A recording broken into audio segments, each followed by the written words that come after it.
Undroppables Playbook, a football podcast. With your hosts, Ashley and Michael, please sit back and enjoy the show.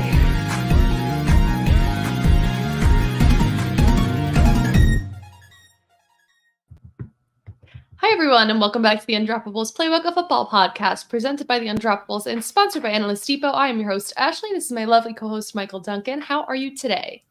I am doing okay, all things considered, Ashley. I'd love to hear that.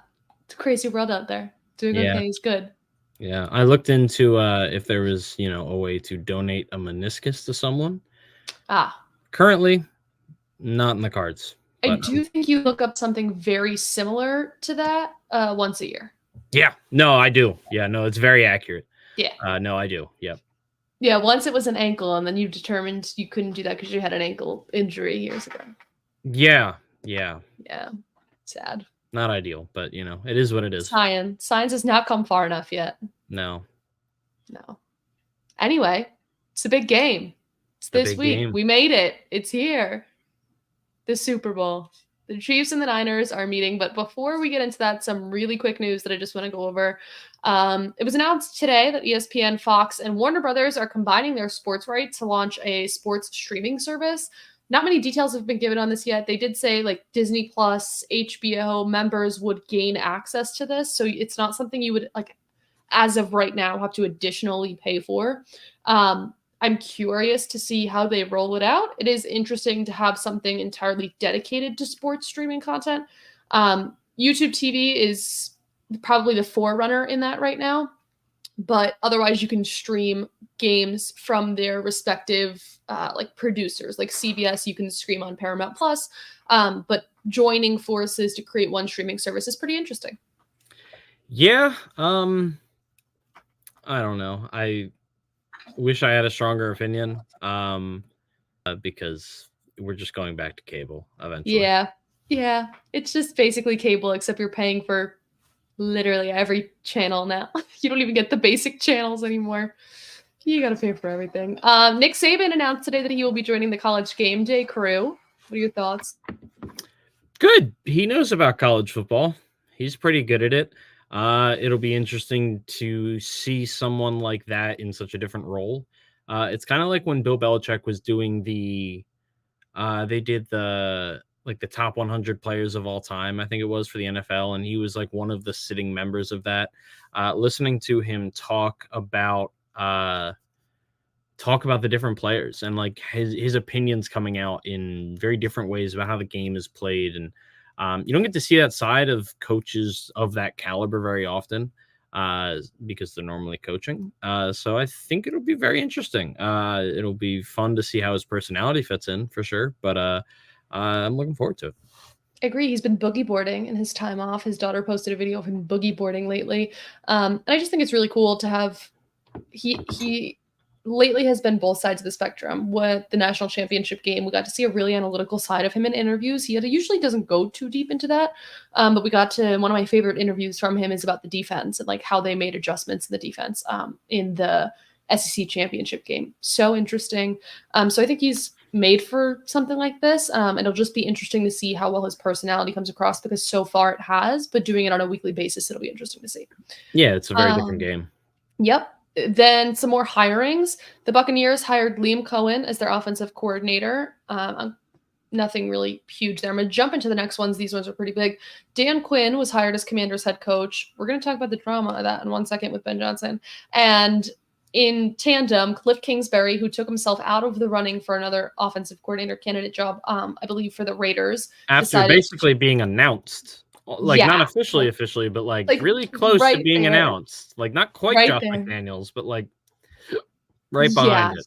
Yep, he was the forerunner, basically a shoo-in, and then said no thank you and decided to take the job under Dan Quinn as offensive coordinator of the Commanders.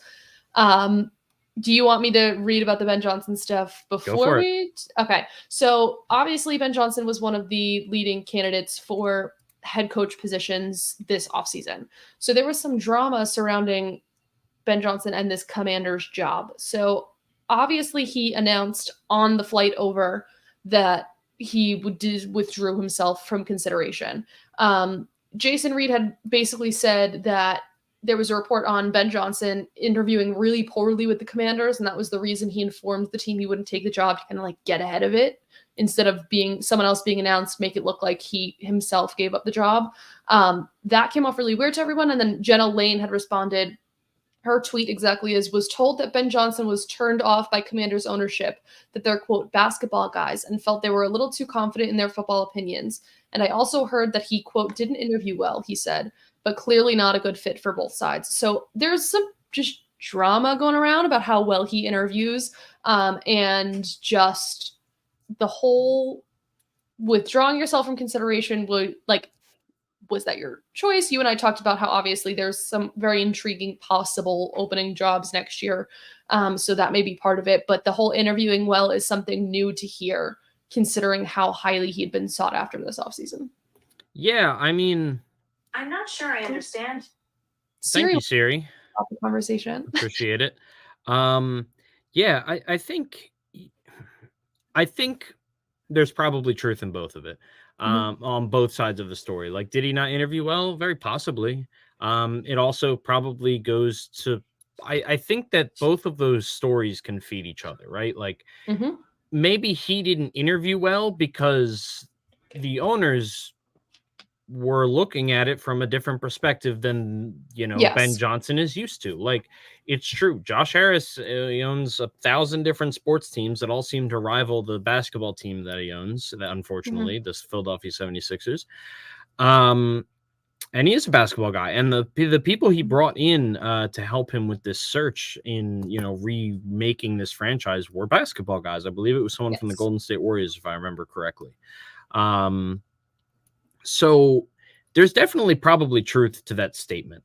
I'm sure it's not just simple as that. He interviewed poorly, or, they're just basketball dudes. Like, they're still smart individuals. They have a lot of money. They didn't go into this, knowing nothing, I like to think. But I think it also probably speaks to the fact that the Commanders have had a long history of being a very not good franchise. I believe it was last year, the year before, that the NFL, and maybe it was the Athletic, I forget exactly what it was, released the rankings by the players in terms of all the facilities and the things that they have for each team and where they ranked. And the Washington Commanders franchise was like dead last in that poll. If not dead last, very close to it. Yeah. Everything. They've ranked everything. It's going to take a long time. It's certainly going to take more than one, half effort filled season to really erase the stink of Dan Snyder. Not By only stink, as a person, do you mean the poop river? Yeah, exactly. But also just like how poorly he ran his franchise, because it was more than just him being a crappy person. It was, he didn't run his franchise well. Josh Harris has the money and the means to obviously fix some of those problems. But it's going to take time for players to buy into that, and players, coaches as well, especially when you're Ben Johnson. And really, like, why take the job that you don't want if you're happy where you are? And on top of that, like, you're probably still going to get another opportunity. Yes. So. And I do think, really quickly before we have to move on, there's two kind of sects of ownership in the NFL. Ones that feel very, very business motivated, and ones that feel a little bit more like the love of the game, right? Like, some of them are like passed down just from loving football. And I think if you're a billionaire, you can't be a fully good person. But there's some that seem like just venture capitalist, Wall they Street do it as a business type. Yes, and some that it seems like they really do this because they love football. And it'll be interesting to see how the Josh Harris one plays out, because to me right now he's the venture capitalist. Yeah, very businessy. So I mean, I think that very well goes in hand with the whole didn't like their point of view on it thing. That all goes into that. So it'll be interesting to see his first year in the NFL, to see how well that translates, like ownership meetings, things like that, and for prospective coaches. So interesting to see. He'll say all the right things, but at the end of the day, he's there to make money. Yes. All right, let's get into it. The Super Bowl. Let's get into some general info first. The Super Bowl will take place this year at Allegiant Stadium in Las Vegas, Nevada. For NFL games, Allegiant Stadium has a seating capacity of 65,000. That's 27th, actually, out of the 30 NFL stadiums. there are 128 executive suites in the stadium. It will be on CBS with a little asterisk here. It'll also be on Nickelodeon. Look at our first Super Bowl MVP, and a real slime time game. On CBS, though, the play-by-play will be by Jim Nantz and color commentary by Tony Romo. Tracy Wolfson and Evan Washburn will be on the sidelines. Kickoff is at 6:30 p.m. Eastern Standard Time. That's 3:30 local time. The Chiefs are the home team this year. Talk a little bit more about some perks that gets you in a second. But for ticket info, I'll read just the general numbers. Seem on the low end, right around $55,000 to $6,000. Whereas the max is around $25,000, but that's not the most expensive. That's like average prices of higher ones. The most expensive seat this season was $44,100 for a Zone Club premium seat with his VIP pass. Who has $45,000 to spend on a Super Bowl ticket? A lot of people, but we are not any of them. Crazy. Las Vegas, with hosting the Super Bowl, is expected to add $1.1 billion into their economy by hosting. That comes via ticket sales and taxes and eating out and hotels and gambling. Lots and lots of gambling for anyone who is in Las Vegas. For the field that they'll be playing on, the grass was shipped from California. It has been tested for many weeks. They even use a robot that simulates cleat movement on the thing. Interesting. It'll be brought in on like a retractable tray on Sunday. So on game day, they'll bring that field inside. It gets sunlight every day. They treat it very nicely. It's crazy that they didn't have the Sod Father do it again. I know. He did such a great job with it last year. Speaking of great jobs, the Niners are practicing at the UNLV Stadium this week. That is one of the perks that gets you to be the home team. You get to use the NFL facility of the team that's hosting the Super Bowl. So the Chiefs are getting to use the Raiders weight room, meal room, meeting rooms, practice field, all of that. Whereas the 49ers need to use the UNLV, University of Las Vegas fields. So there was some drama earlier in the week and concerns about the playing field being too soft. Shanahan kind of said it's fine, we'll be fine. We've played on worse, whatever. The conditions are reportedly improving throughout the week. Roger Goodell had said, quote, "We had 23 experts out there. We had the union out there. All of them think that's a very playable surface. It's softer than what they have practiced on, but it happens. It's well within all of the testing standards. It's something that we think all our experts, as well as neutral field inspectors, have said unanimously that it's a playable field." Yeah, playable field is not the correct term. That's not what you want to hear. You want to hear it's in great shape, not playable, because I've seen playable. The place that is going to be hosting the World Cup finals in 2026 is considered playable by the NFL. However, it constantly injures everybody. So I really don't. We might actually get to keep real grass now. Maybe we'll actually keep real grass instead of we switched from turf to like kind of turf. Maybe now that FIFA is going to make us put in grass, we'll be able to keep grass fields and stop taking ACLs. I saw a tweet that said, "Who said it was a good idea to put the highest paid ACLs in the world on MetLife turf?" Or in MetLife Stadium in general. Terrible. No, I mean, it's true. Like, it's just, you get the 4th of July game though. I know. Well, yeah, I'm not upset about it being in New York, other than the fact that like your stadium is shit. It's MetLife. Yeah, like, it's an air conditioner. I loved the tweets about like, I'm gonna rent my New Jersey one-bedroom apartment to an oil tycoon. Yep.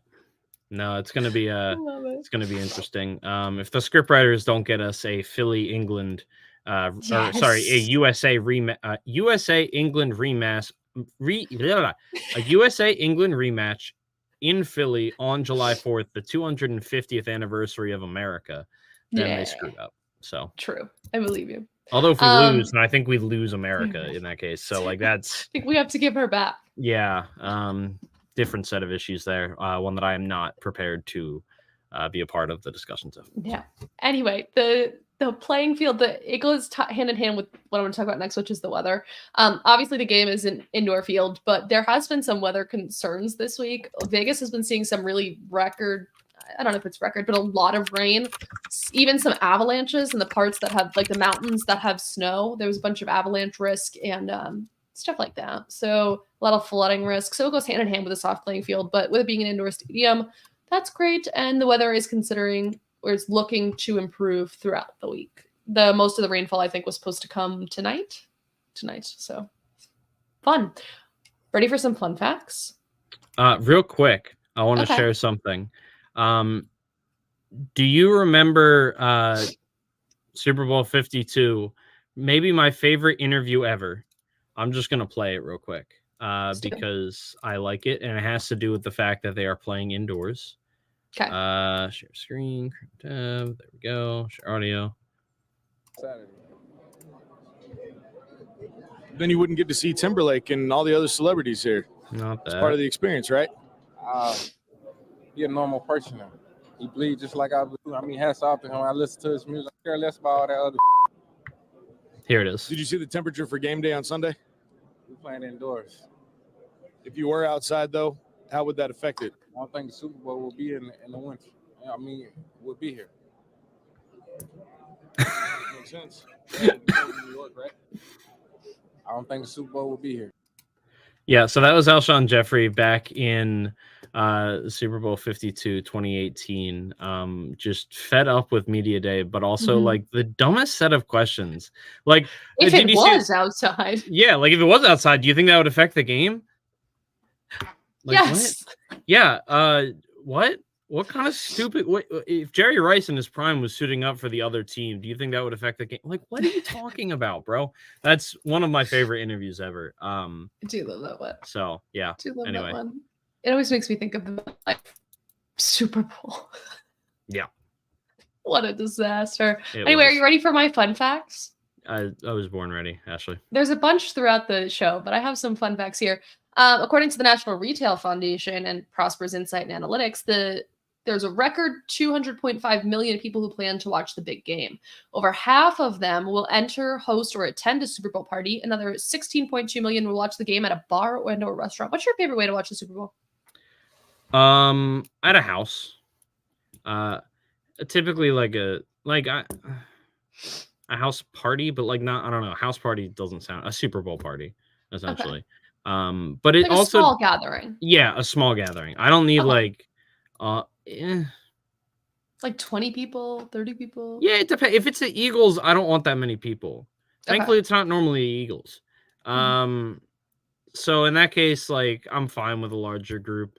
If I don't have anything in particular that I'm cheering for, but like I'm not, I don't know. I'm normally watching it with other football fans, so it's not like the Super Bowl isn't the main focus. I'm a football fan. I want the Super Bowl to be the main focus, I agree. I have to curate, the group has to be very specific. And if you're not watching the game and you're here to just fully not at all, then just go into the other room. You can come in during the commercials and stuff. But I this year have to watch it.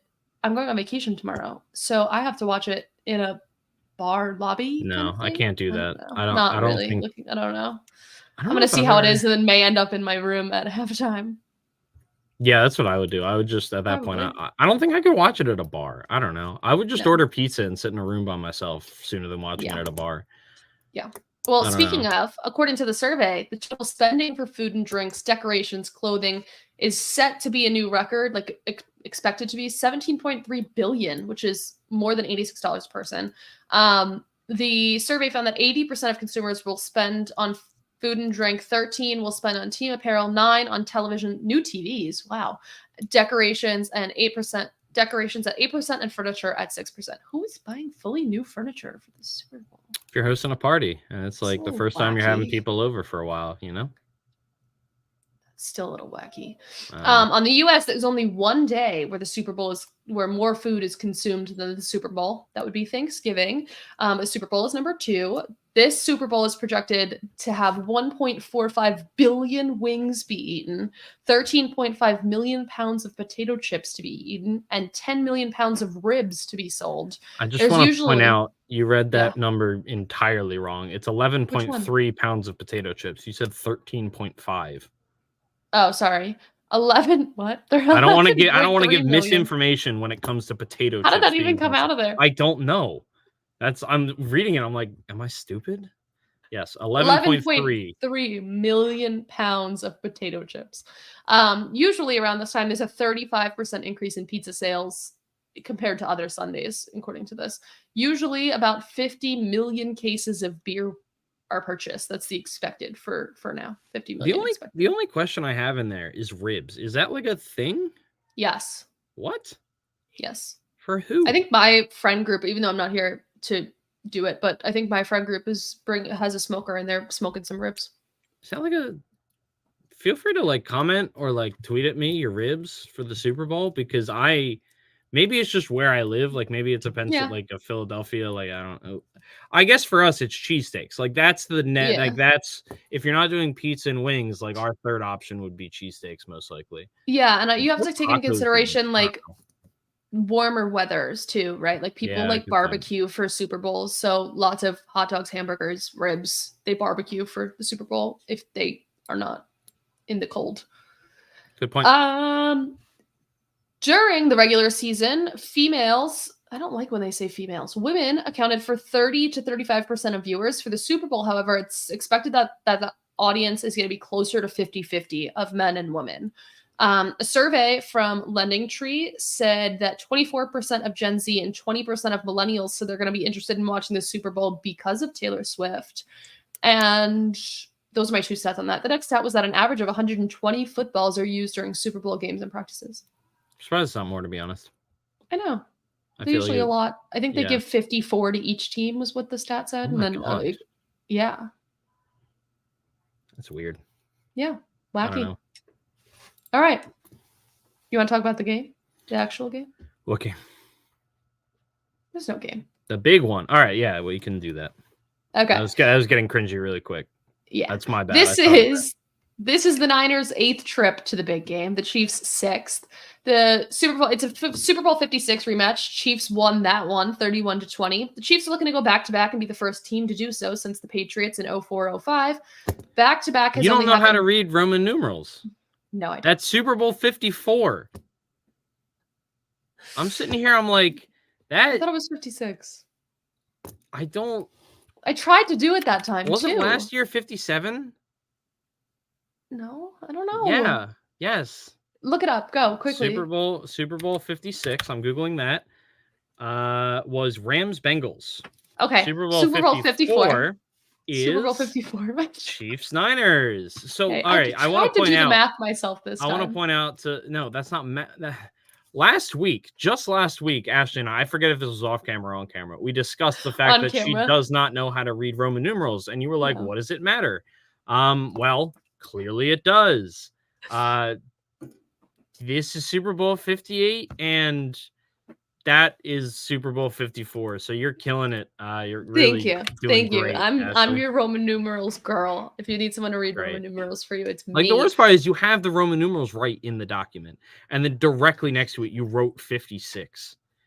Like it was so close. If a smaller one is on the left of a bigger Roman numeral, it subtracts from that Roman numeral. I get it logically, and then I try and do it, and then I mess up. It's just reading. I don't like math. Okay, just go. Chiefs are looking to go back-to-back and be the first to do so since 04-05 Patriots. Back-to-back has only happened 8 times in the history of the NFL. 3 of those times were in the first 10 years. Interesting fun fact, Brock Purdy wears number 13. Only one quarterback has ever started and won a Super Bowl wearing number 13. That would be? Kurt Warner. Yay, Kurt Warner. My boy. All right, let's look at how we got here. How did the Niners get here, Duncan? The Niners got here after a very disappointing loss in the NFC Championship last year. They then went on to whine about it for 6 to 9 months, roughly, through the start of the next NFL season. They continued to whine about it because they're a bunch of babies and the organization is full of crybabies. All right, I got it out of the way. I can't promise I won't go back, but look, you can't whine that much, that long, and not expect, like, you should get blown up for that. Deebo Samuel is still not shutting up about the Eagles. And it's like, dude, you're in the Super Bowl. Just shut up. I don't get it. Sorry, I'm good. Yeah. So they whined for a while, and then they started the season hot. They started the season 5-0, putting up at least 30 points in every game that they played the first 5 games. Everyone basically unanimously agreed that they looked like the best team in the NFL. Brock Purdy was back sooner than expected from his offseason surgery due to the injury he suffered against the Eagles in that NFC Championship game. And then came the losing streak. They lost 3 straight to at Cleveland, at Minnesota, and at home versus Cincinnati before going into the bye week. So going into the bye week, you had a lot of people questioning it. Meanwhile, you have the Eagles at that point. They only had 1 loss, and it was starting to look like the NFC it's a little more wasn't open. Yeah, it was more open than it was kind of expected. Going into the season, I think most people would have told you that it was a 3-team race. It was the Niners, it was the Cowboys, it was the Eagles. The Eagles fell off as the season went on. The Lions kind of took that spot. Then, coming off of that bye week, they won 6 straight, getting back into regular form, putting up incredible offensive numbers, with the defense being good enough for the most part. Nothing, they weren't the defense that they've been in years past, which has been a suffocating, very effective defense. This was definitely carried by the offense, including Christian McCaffrey, who had over 2,000 all-purpose yards. He had a streak of like 8. I forget if he broke the record for the streak with the most touchdowns in consecutive games, or if he tied it. But Christian McCaffrey was at one point the front runner for MVP. Brock Purdy was at one point the front runner for MVP. You've got guys like Brandon Ayuk having a breakout, season. Deebo Samuel with a new contract, having another great season. George Kittle kind of started a little slow before getting hot as the season wound to its end. Probably the last major hurdle of their season was really when they got blown out by Baltimore. They lost 33-19, and it was not even as close as that score says it was. That left the door open. Christmas? Yeah, that was Christmas. Okay. That did leave the door open theoretically to lose the 1 seed. It didn't end up working out because they took care of business the next week at Washington before losing in a Week 18 game to the Los Angeles Rams by 1 point. Didn't really matter. Sam Darnold started, or at least he finished. I forget if he started. But that led them into the postseason. The postseason saw them almost lose after securing the only first-round bye of the NFC. It saw them almost lose a game to the very young but feisty Green Bay Packers, followed by a very questionable win overall over the Detroit Lions after trailing by 3 scores going into halftime. But all that matters is they won. They were carried by Christian McCaffrey largely. Brock Purdy had a pretty, in my opinion, subpar game against the Green Bay Packers. He had a bad first half against Detroit before picking it up in the second half. But they got here on the back of their offense. Kyle Shanahan's offense, Brock Purdy doing what he has to do, and their offensive weapons doing exactly what's asked of them. And that's how they got there. Yeah. And if you look back a little bit further, I mean, you get here with a surprising trade for Christian McCaffrey. You get here with getting, I'll say lucky with the last pick in the NFL draft. I mean, that doesn't happen often. It's rare for that specific pick to work out like this. So a little bit of luck involved in it too, but a very clear vision for what they wanted this offense to look like. They have stayed true in what they were trying to achieve on offense. Their offense has carried this defense. And to me, you can go back a little bit further to those trades, to that pick, to see how we ended up here. Because the Niners were in a tough quarterback spot. And if they didn't have Brock Purdy, this entire team may look a little bit different. Because they had Jimmy G, they had Sam Darnold, they had Trey Lance. Trey Lance is probably the starter if Brock Purdy's not here. Yes. So the NFL works in mysterious ways, and this is how it ended up for them. But they didn't take Brock Purdy. They took a flyer on a tight end to back up George Kittle. This whole story for the Niners may be completely different. Yeah.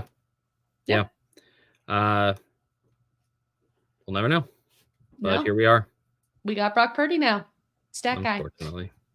Tell us how the Chiefs got here. This is an interesting one. Well, they won the Super Bowl last year. I hate Jonathan Gannon. Yeah, Jonathan Gannon helped the Chiefs to their third Super Bowl win ever, I believe. Or was it their second? I think it was Patrick Mahomes' second, but overall their third. Sounds right. Sorry, my dog is somehow caught in my wires, and I don't know what's about to happen. Dog, are you kidding me? I'll just keep for talking. The Chiefs. 3 for the Chiefs. I can't hear you because I had to unplug my headphones. But anyway, the Kansas City Chiefs have 3 Super Bowls. They won their third last year. I can hear you again. Yay. And they started the season off with a loss against Detroit at home, defending their Super Bowl title. They lost in a very closely contested, very horrifying ending game that would spell kind of what you were expecting to see for the rest of the season from the Kansas City Chiefs, which is... It was an omen. Yeah, it was Patrick For Mahomes. both teams. Yeah, honestly. Because the Lions had expectations, but sorry. How many times am I going to start this sentence? Sorry. Go ahead. It's okay. I interrupt you all the time. So I know. It's really fine. But Patrick Mahomes is Patrick Mahomes. Andy Reid is still Andy Reid.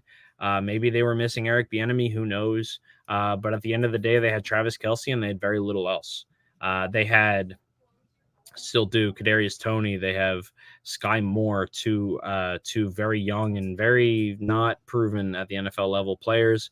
They had rookie Rashee Rice, but they had a lot of unproven talent. They had Marquez Valdez-Scantling, but they had a lot of unproven talent at the wide receiver position, and that would go on to probably scar some Chiefs fans for the rest of the season, because there were a lot of big ifs as the season went on, with dropped passes, Kadarius Toney doing really weird things to cost them wins more than once somehow. And at first didn't seem to really harm the win-loss record. They went into their bye with only 2 losses on their record. I believe they were 7-2. And then they went on to lose 4 of 6. Putting the question into a lot of people's minds of maybe they can't get over, the losses they had and the lack of talent on offense. Maybe Travis Kelce's getting old. Maybe Andy Reid's washed up, whatever. Patrick Mahomes is still Patrick Mahomes. We'll see how far they can get them. And then they made the playoffs. And for the first time, after a first-round win against Miami that left very little questions about who was going to win that game, Patrick Mahomes had to go on the road for the first time in his playoff career outside of the Super Bowl.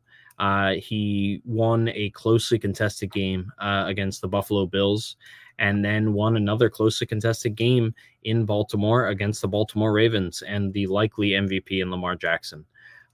So there was not a simple, easy path for this Chiefs team, but since the playoffs have started, they have met every expectation that I think that can be asked of them. It is hard to repeat as Super Bowl champions. It's hard to get back to the Super Bowl when you make it the year before. There's a reason it doesn't happen very often. It's because you're adding a month onto your season. You're adding that, and that means more than just a month extra of bruises and whatever else. You also have a month less of recovery. A month less to fill gaps in coaching staff, in athletic training departments, in player evaluations. I know the staff works behind the scenes, but I mean, still, when your team's going to the Super Bowl, that's a little less important than everything else on hand. You lose a month of all of it. Yep. But here they are. They have looked more like the team that we've grown to know as of late. Although they were without Kadarius Toney for this playoff run, and he will now be back, so that probably isn't a good thing. Scary. So scary. Yeah, and I think they also got here on the back of Steve Spagnuolo and this Chiefs defense, who saved them a couple extra losses that they might have if this Chiefs defense didn't stay pretty strong throughout the season. They have been as injured as anyone else and have stood the test. They've been fantastic all season. And Steve Spagnuolo has been really creative. He's been with the Chiefs since 2019, but I feel like this was really his coming out with the Chiefs. This felt like a new defense to me for this team. And I think they just have more talent than they've I had. think that is too. And I think it's showcased more because they're spending more time on the field throughout the season than most other seasons. But he's really shown us what he can do this season with talent, with time, and development of players. And he's been fantastic. And I think without the performance of the defense throughout that stretch, the Chiefs may not be here. They may be 1 or 2 losses in the regular season more and not have gotten to the playoffs or not have had the hopes of a playoffs the way they did. Yeah, I mean, we just saw a year ago, Jalen Hurts ripped that defense apart in the Super Bowl. Yeah. He has the highest PFF grade ever for a Super Bowl a quarterback that played in the Super Bowl. They put up the most points ever by a team that lost in the Super Bowl. This is a completely different defense, completely remade with new players, young players stepping up into new positions. Because they are a young defense, but look, I tried to say it last week. I didn't really say it all that effectively, but I think the best thing that you can have on a coaching staff is a defensive coordinator who's already tried and failed at being a head coach and is not going to leave you anytime soon. That is Steve Spagnuolo. That is Jim Schwartz. For a while, it was Dan Quinn, but he also went to a Super Bowl as a head coach. He was always going to get another shot, most likely. But there's very few of them. But I think they are a very important addition to a coaching staff that looks to compete year after year. They also have to be a little bit weird. I think Spagnuolo is a pretty normal guy.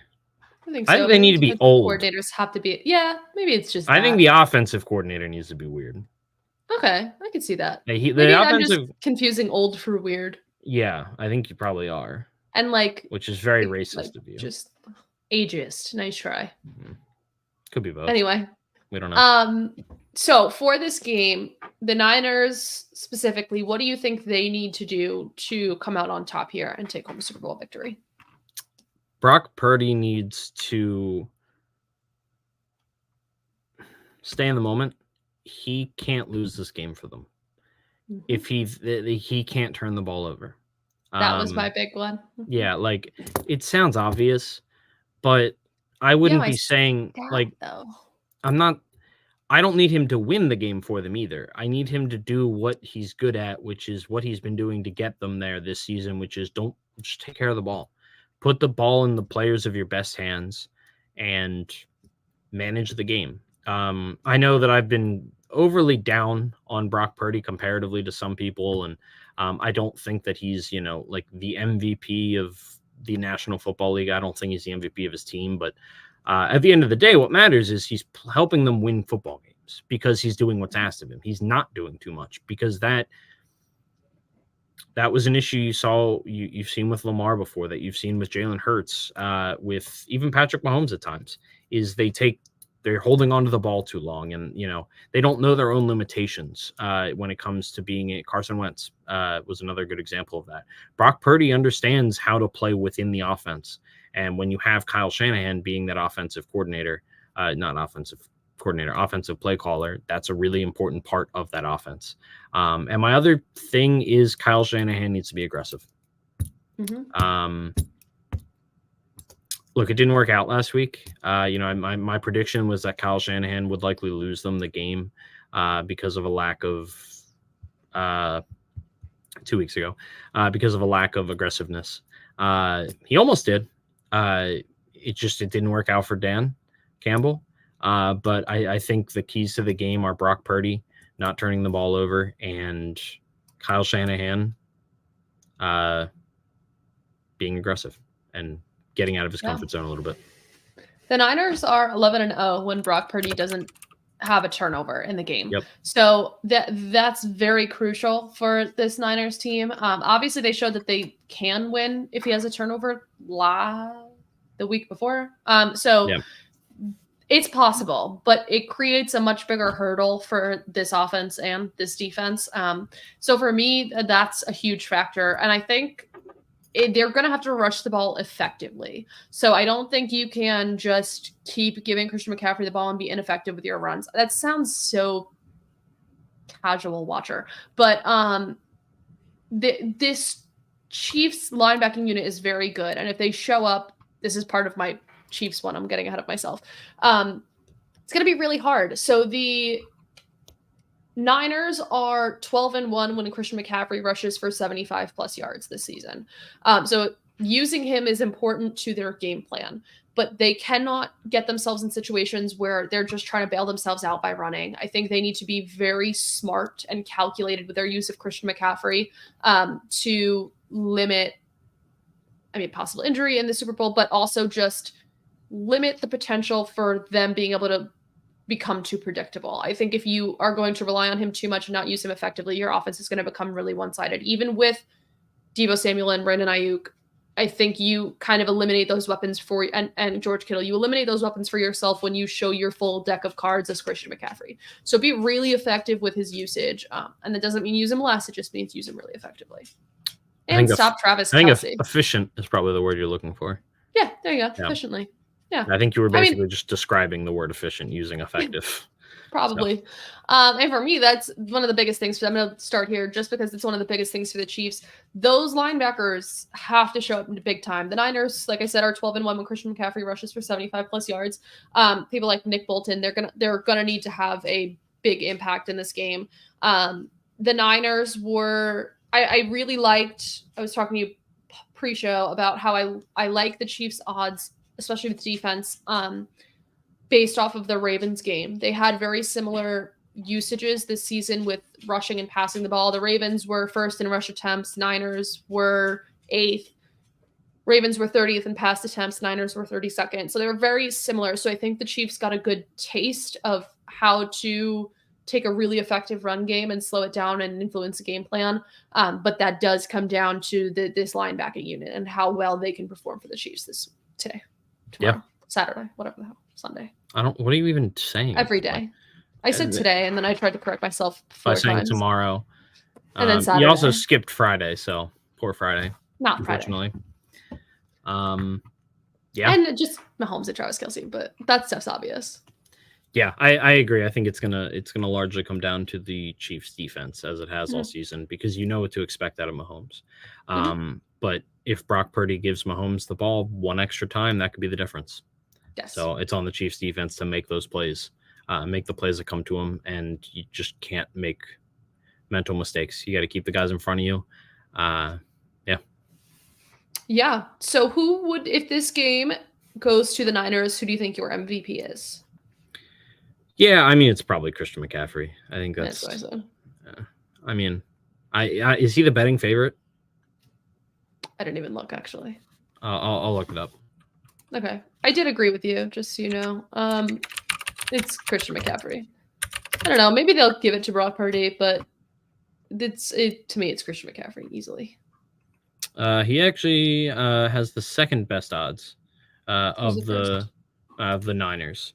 Patrick Mahomes has the best odds. Brock Purdy has the second best. Christian McCaffrey has the third best, second best for the Niners. For the Chiefs, who were you picking if they win? Who are you picking for the MVP? We've had this debate before. I'm going to probably say Patrick Mahomes, but my guess where I'm going to put my money is just on Travis Kelce for fun. I think that's a fun pick. This is what got me to win money when I bet on Cooper Kupp. We had the argument of you didn't really think a wide receiver was going to win because the quarterback has to do well enough to make the wide receiver perform. And I think this may be another situation like that. So just for the hell of it, I'm going to say Travis Kelce. Well, look, if Odell Beckham didn't get injured, it wouldn't have been Cooper Kupp. I stand by that. That's fine. Yeah, I am looking because I haven't seen. Granted, I'm not looking on a betting app. I'm just looking at different websites because the guy that I have for my Chiefs MVP, I have not actually seen any odds for. So yeah, that means I'm probably going to put a couple bucks on him. And that man is Chris Jones. I think he could have a very Aaron Donald game for the Rams. And I think Aaron Donald or even Von Miller. Von Miller, both Okay, with the I see that. Broncos. And I think if it wasn't Cooper Kupp in that game, there was an argument to be made. I forget who it was. There was an argument to be made for either Von Miller or Aaron Donald in that game if it wasn't Cooper Kupp. Actually, And I think that's Vaughn. yeah, I kind of think it was too after I said it. But I think that he can have that kind of game. I think he's been awesome this season. It might be, like a last run kind of thing with Kansas City. He's going to be playing his heart out. And we're just talking about how important the defense is going to be. Yeah. If they win this game, I think it's going to be because of the defense. Obviously, it's going to be because of Mahomes, but like the defense is going to need to play well. And I think that Chris Jones can do just about everything. And, he could have a couple of sacks, maybe get a fumble recovery, maybe even a tipped interception or something. Like I can see him having a truly like a highlight filled play and highlight filled game. And that's the type of play that gets him the MVP the MVP, especially if the offense is a little ho-hum, which I think most of this postseason, they've been a little ho-hum. They've been good, obviously, but like Mahomes hasn't thrown for 300 yards this postseason. Yep. So, I think that's important. I will say I will give you the rest of the odds of the people I have in front of me. This is from Fox Sports. We have Patrick Mahomes. Fox Sports has Patrick Mahomes at plus 135, Brock Purdy at plus 200, CMC at plus 450. Then a big jump, Travis Kelce to plus 1,700, Debo at plus 2,000, Isaiah Pacheco at plus 3,500, Ayuk at plus 5,000, Rashee Rice and George Kittle at plus 7,000. Those odds were as of yesterday, I believe. So that's where that list ends. But I'm excited. I think after we get off of here, I'm probably going to go and look to see what the Chris Jones odds are. I don't normally place all my bets tonight because I leave tomorrow into a state that doesn't bet. Well, I bet. So you know what bodes well in your favor for your Chris Jones bet? What? How bad the CBS Super Bowls have been. Terrible. CBS? CBS. Oh, I heard CVS. I was like, did you watch Veep? What? Did you watch Veep? What are the you show on talking HBO? About? No. There's a I very don't know good what that is. funny joke about the CBS thing. Anyway, the past CBS Super Bowls have been terrible.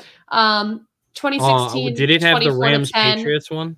Yeah. 24-10 in 2016, 13-3 in 2019 for Patriots Rams, and 31-9 for the Chiefs Bucks in 21.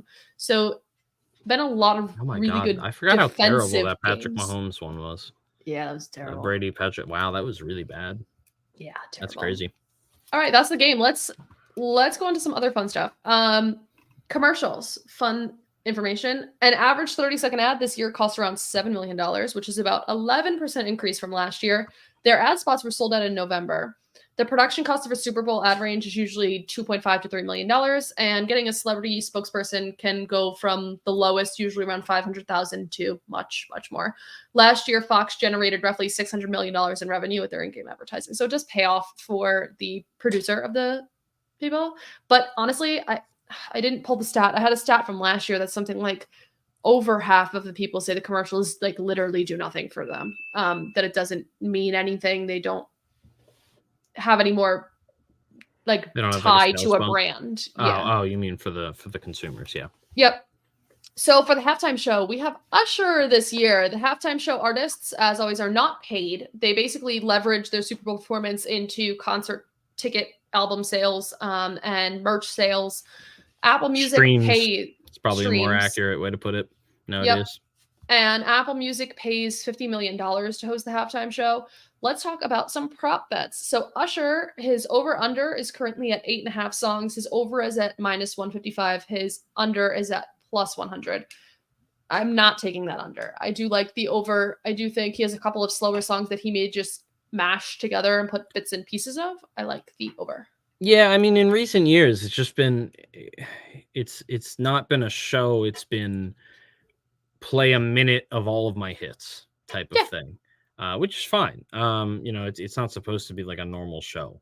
And you find them shoving as many songs in there as possible. So yeah. I don't know. Yeah. I filled out actually, I'm gonna bring that up. I do a prop bet thing with one of my friends. He does it every year. So I pay $5 and me and a bunch of friends fill it out. And I think I do that. whoever does the best gets all the money. Takes the pot. We do that. Let me see. Okay. Yeah, so because some of these were on here, and I want to say that I picked the over for a number of songs, probably. Gotcha. I think the over hits. Let's talk about first song. The odds. I'll read some of them. My Way, plus 100. OMG at plus 45. Yeah, at plus 650. DJ Got Us Falling in Love at 1,000. Love in This Club, 1,200. You Remind Me at plus 1,800. And You Got It Bad at plus 1,800. I lied. I actually picked the under. No. No, I do. Oh my god. No. Oh really? I'm going with yeah. And this is not proven fruitful in the past. Like, I was convinced that the way Maroon 5 was going to start their set was Payphone, because it starts out completely silent and then it's just a single voice. And so I'm like planning this show in my head as if I don't know. I do that too. But I'm sitting there, I'm like, I see the visuals. Exactly. And so it's like, you just have nothing, and then it's like one voice, and it's like, damn, that could be good. Like, whoever it was that came out of the ceiling, was that Lady Gaga? I think Lady Gaga jumped from the ceiling. Yes. Yeah, of course she did. Whatever. Wild. Or Rihanna, she was lowered from the ceiling, wasn't she? And also pregnant. Yes, they had the she have like multi-layered things. Yes, she was pregnant. That wasn't revealed until a little bit later in the show, though. And then everyone was like, is she pregnant? Yeah. But yeah, I don't know. Oh my god, starts with a very I'm not gonna try and sing it actually for the best of everyone. But yeah, I don't know. To me, that makes sense as like an opener, like boom, everyone knows exactly what you're singing now, and we've got their attention. So I don't know. If I'm Usher, that's Do you know what starts with? No, actually. Peace up, A-Town, down. And then come on, and then the music. I mean, that's hell fair. Hell yeah. That's what I stand by my pick. I stand by my pick. Okay, I like it. Is there any songs on the list? I don't even really have I didn't put the list there. I can send you the link to the one I'm using. But there's a list of songs that are on there. For me, I like You Make Me Wanna. I think that one will be played, and that one does have positive odds, I believe. I just want Pitbull to come. Yeah. I feel like I think for a long time I was a closeted Pitbull fan, but I think I'm mature enough now. You don't have to hide that. Pitbull is great. He's Mr. Worldwide.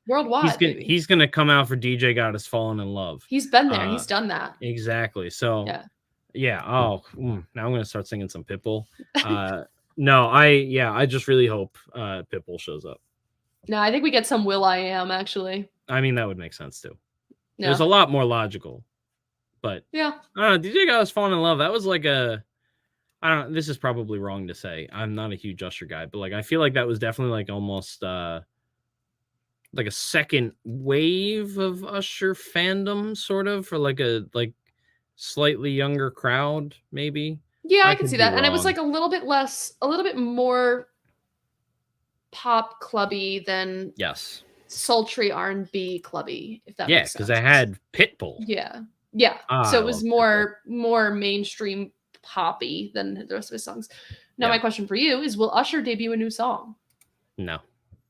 I think that's plus 100. Idea. That's plus 100. Terrible idea to do that. I agree. Why? That's a stupid idea. Because then everybody just has to sit there in silence. Everybody wants to like sing and like be like, oh, I love this one. And then no. You can do the only person that could probably do that is like Taylor Swift.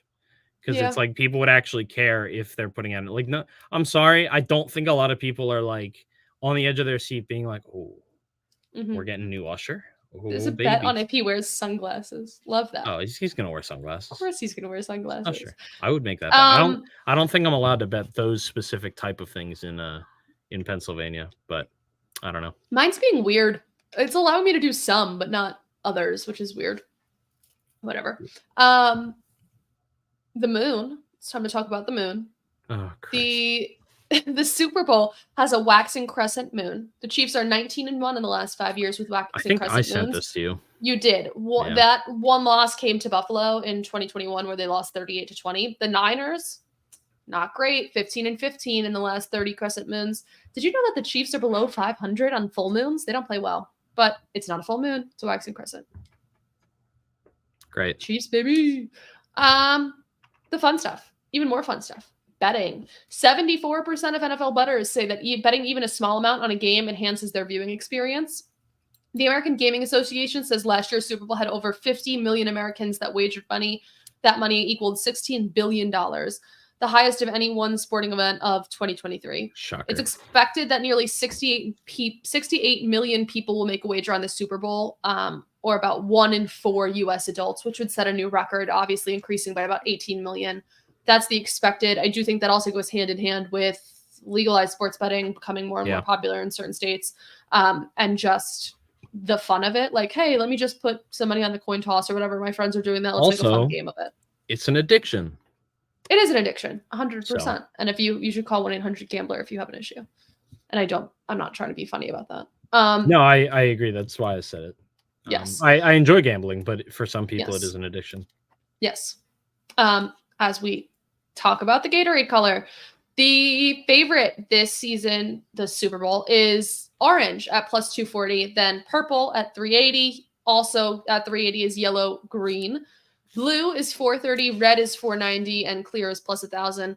Now, obviously, team colors go in here to Super Bowl, like factor in sometimes, usually. But there's a reason red is at the bottom. Red is at the bottom because red has actually never appeared in it since the Gatorade celebration began in 2001, even though fruit punch is the second most popular flavor of Gatorade. Red has not been used. Flavor? I can look that up. Look, you came out and said that red was the second most popular flavor. I fully expect you to know what the most popular flavor is because that's important here. I'm just seeing a bunch of like if we're going standard flavors, that's a different story. Because well, that's see, fine. But that probably but that's what goes into the extra different flavors because there's so many different types of blue. There's different types of Gatorades that have their own blue. It gets complicated. If we're looking at standard Gatorade, I'm shocked it's not red. I honestly, my bet is orange. My bet is orange as the most popular. That's the favorite. Orange has happened the most times. That's the favorite. I'm saying the most popular flavor. Oh, okay. Yeah, my favorite is red. I'm just finding a bunch of opinion pieces. Okay, well, that's not helpful to me at all. Sorry. Orange is the most popular Gatorade to be poured. It's happened 5 times since 2001. Chiefs used purple last year, which was the long shot. I think I'm going with yellow. Yellow. Oh, that's a horrible flavor. I like yellow Gatorade. Weird. What's your favorite color Gatorade? Starburst? I mean, pink probably. It's pink. Or orange. Do you like the yellow Starburst? A lot of people don't. I think they're better than red. Oh, yeah, red stinks. It's pink and then yellow for me. Nah, pink, orange, yellow. No. I disagree. See, I like anything orange. Like artificial flavoring of orange, I think is top tier. I think it's very safe. Yellow can be really bad because sometimes it's banana. I don't know. Sometimes it's lemon. Sometimes lemon lime. It's like I think some people really miss on orange. I think some people really miss on orange. Who misses on orange? Name a bad orange flavor. I really don't think the Starburst orange is that good. Then you're just wrong. Like I don't. Some of them are more orangey than others. If I'm eating an orange piece of candy, I expect it to be orange, and sometimes it's just like orange. Yeah, but it's always orange. It's not banana or like it's a stupid flavor like banana. I don't like banana. Banana's a terrible flavor. Yeah, I think you just have a hatred for banana. But half the time, yellow is banana. You're not getting banana half the time when you eat orange. You're getting orange. Anyway, my bet is still yellow for the Gatorade. What's yours? Orange. Okay, safe bet. I'm going orange. We have our country queen, Reba McEntire. She'll be singing the national anthem this year. The current line is at 90.5 seconds. It opened at 84.5. The over on that 90.5 seconds is plus 102. The under is 128. 115.4 has been the average since 2000. In 1997, she sang for the World Series. She did so in 83 seconds, which is kind of tilting the line towards under. It has been a lot of years since 1997. Reba McEntire has aged a little bit. What are you going with here? I apparently picked the over, but I like the over. I kind of think it's going to be under. Yeah. Well, I think I went on a tirade about this maybe 2 years ago. Maybe it was Probably. last year. I'm pretty sure I was like conducting on screen. I have like a very vague memory of it that Yes. I try and block Yeah. out. And I'm pretty sure I was completely wrong. So whatever. I don't know. Don't take his word for this one, maybe. No. The music major. I think it's look, no, it's better when it's faster. A longer Yes. anthem is bad. Like Yes. it shouldn't be longer. It's just what Yes. people are actually going to do with it, matters. Yeah. So. You drag it out on its big stage, and then you got to hold it while the planes fly over and the fireworks Which is go. funny because typically, like when you get nervous, you tend like in music, like You when speed up. You speed up, so it's very. It's in odd acting too. Like you'll see, Yeah. like drama people will tell you that when you get nervous on stage, you start to speak faster. Yeah, so very, very odd. But what are you gonna do? Yeah. The coin toss. We had lots of debates on this. There was a long-standing tradition of whoever like lost the coin toss won the Super Bowl. The last year's one against that. But the coin toss, tails. I was hyper aware after the coin toss. I was like, oh, we won. Yeah, I know. I was Dang. sorry. Sorry. It's Tails fine. has come up 30 times in the last 57 games, so it's not 50-50 here. Tails is favored 53% in the last 57 games. I'm taking Tails. I'm gonna go with heads. Okay. Because look, every experiment they've ever done, it's always like one starts to take the lead, but then it ends up getting back to normal. So yes. I'm just gonna take heads because eventually you're at that threshold. Yeah, I don't know. I'm at a threshold where I probably shouldn't be betting on head. I'm pretty sure I put tails in my thing too, but now I'm seeing your information, so I'm gonna say heads. I need to resubmit my thing because my thing is what I'm realizing. Influencing you. I disagree with a lot of what I put in. So I'm gonna redo it tomorrow, I think. There's lots of bets here. Those are the fun ones that everyone talks about. You can bet on is the jersey number of the first touchdown scorer going to be over this year. Some books are allowing you to bet on how early Taylor Swift will be shown on screen. If Taylor Swift will be shown before Jason Kelce, you can bet on literally anything for the Super Bowl. And if you have a group of people who want to do it, a prop board is so much fun. Do you do yours like on a spread, like a Excel spreadsheet? We fill out a Google form, and then one person just keeps track of it, and then we do. I make a poster board, and then I put I remember your columns on board, the actually. Yeah, I put the props on the side, and then everybody gets a column going down, and then you get to just fill it in. Like if it's heads or tails, write H or T. Yeah. And over under is write O or write U. But it's a lot of fun. Any final thoughts from you, Mr. Duncan? Who do you think's gonna win this game? Taking the Chiefs. Me too. Go Chiefs. At the end of the day, I like them more than I like the Niners, and also I love Andy Reid, so I'll take it. For me, it's just the fact that I've always liked Travis Kelce. That's like well, I like him too. It's hard for me because I love Christian McCaffrey, but I've liked and loved Travis Kelce more. So. I think that if they win, it's more likely that Jason Kelce comes back. So okay. That's what I'm going with. And that is my reasoning. Jason sees his brother win another one. He's like, I'm not done yet. Yeah. I got one more in me. Yep. And then he comes back, and I don't want to die. Yeah, that's fair. So that's where I'm at. That's it? That's your final thoughts? Yeah. Yeah. Okay. Before I sign us off, I just want to say a happy National Women and Girls in Sports Day to all of our female listeners. It is today. Lot of trailblazers in the past few years who have pushed women to the forefront of sports and pushed women's sports to the forefront of sports in total. And it's really cool to be in this time frame in sports where we can have platforms like this and get to follow our dreams. So it's really cool. And I'm proud of everyone who has ever even tried, because it's not easy. So I'm happy National Women and Girls in Sports Day. Yeah. Happy Women in Sports Day to you, Ashley. Thank you. Well, you are my favorite women in sport. Thank you. That's like the first nice thing you've ever said to me ever. That's not true. It's just the first one that's been recorded. Yeah, that's true. Okay. Duncan, where can we find you? You can find me researching about meniscus tears and how long they take to recover. to know whether or not I will be sad come the NBA playoffs. Other than that, you can find me on Twitter at mpduncan75. And yeah, that's it.